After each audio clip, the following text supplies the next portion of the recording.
Hey everyone, John here. Wanted to give my weekly base update. This past week the Industrial Forge came out and kind of threw me for a loop. I was not expecting the thing to be as big as it was. So I had to do a little bit of a workshop rework, I guess you could say. My previous workshop was all metal, and there was no way I was going to go gather the supplies to create the forge as well as rebuild the workshop and make it bigger in metal. So I left the metal windows intact, as well as the metal dinosaur gateway and some metal ramps and a few other things metal inside. As we go in, we'll see them. But for the most part, I turned it all into stone, which I think actually looks pretty nice. It kind of matches the rest of my build anyway, so it's not too bad. I put these stone pillars in place here. I thought they kind of gave it a nice texture, kind of broke up the stone a little bit so it wasn't just one big stone block. And I plan on doing a few more things to the roof and kind of dressing it up a little more. Um, Here soon I'm going to be doing a repainting of all of my stuff at my base, so that's going to be a pretty big project. I'm going to make a spray gun and everything's going to get colored here, so that's something to look forward to in the future. But for now, we'll go ahead and dive into the workshop here and kind of see what I've done on the inside.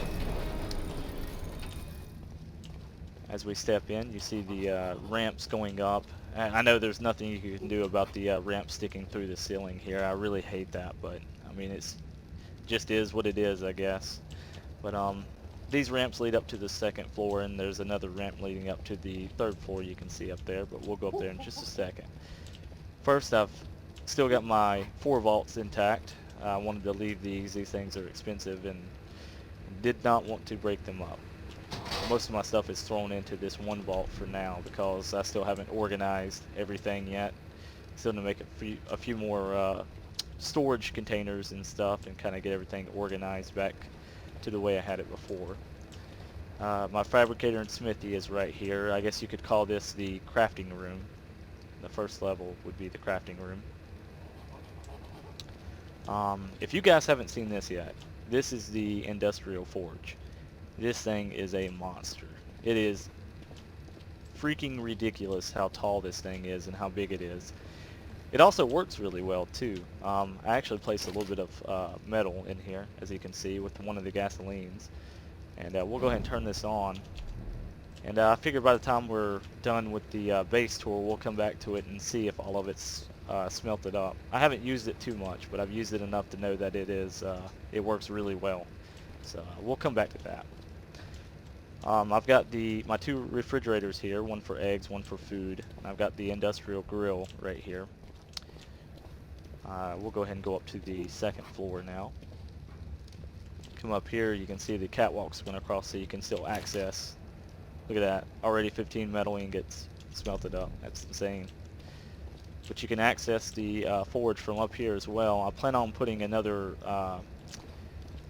maybe a crafting type room with some more storage up here, maybe some storage boxes along this wall, as well as a few of the regular forges back here for making gasoline and stuff. And I've got like a little balcony here you can look off and see down to the first floor and outside. And you can access all of the vaults from up here as well, so that's pretty nice. And we'll move up to the third floor. As you can see, the the forge sticks all the way out past to the third floor. This is 6 walls high, and this thing is is every bit as tall as 6 walls high. It's insane. But I thought it was going to be about as big as the vaults, but no, it's a lot bigger. The only thing I have up here is the top of the forge, which you can't access from up here, and my room, which is over here, which if you look inside, just got some storage containers in my bed so I can respawn here. But that's pretty much it for the workshop slash main building of my base. As you can see, I've got these blue torches put up. In one of Slipgator's videos, I found out that you can put this angler gel inside of the torch, and it creates this blue light instead of the regular, fire. coming off of the torch, which I thought was pretty nice. And I've actually placed a lot of these all the way around my base, so I'm going to be showing that off at night. So stick around for that. That's going to be pretty awesome. I've got them placed all the way throughout the smaller dino garage as well as the bird pen, so I believe you'll enjoy that.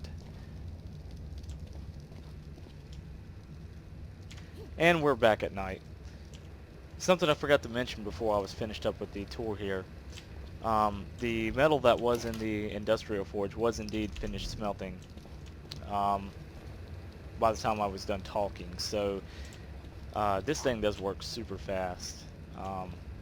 I would say it's probably worth it if you're doing a lot of metal work and you have enough people that can actually gather the resources for this thing, because if you see, I mean, it costs 2,500 metal ingots and 600 cementing paste and 400 polymer. That's the big ones there. That's a lot of resources to gather for this. So it's probably not worth it if you're doing just a little bit of metal stuff. If you're just going to make a grill and like a fridge, I would just say use the regular forges. But the thing is pretty nice for smelting really fast. We'll go ahead and walk out here and take a look at these torches I was talking about. What I found out so far is it seems like the angler gel actually lasts a lot longer than the regular wood or thatch burning in the torches.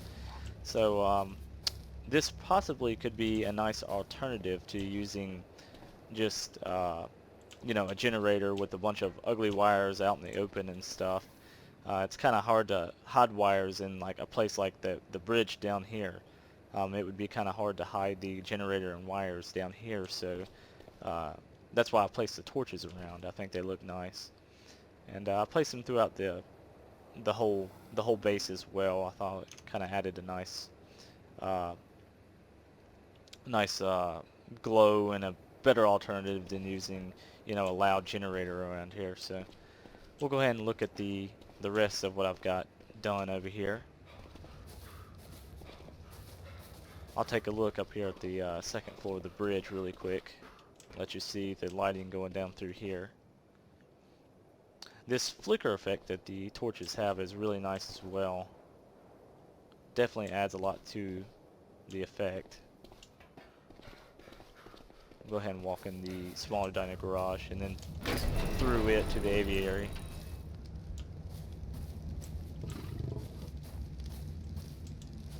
And I had to place a stone pillar in the middle of the room here with some lighting on either side because there was a dark spot right in the middle, so I didn't want to leave that.